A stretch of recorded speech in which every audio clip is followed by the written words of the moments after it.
Aceste videoclipuri care au fost prezentate de către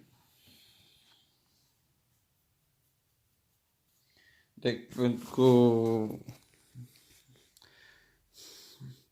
cu Drugean Liviu la pușcărie, căutați pe Google Drugean Liviu TCB și o să vedeți ce fața de bolnav mental are.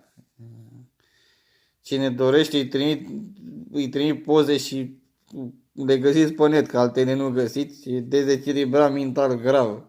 E paranoia mentală.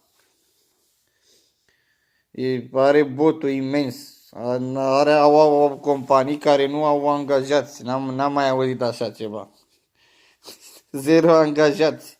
Și au site-uri cu alte numere de telefon, nu găsești pe nimeni, etc.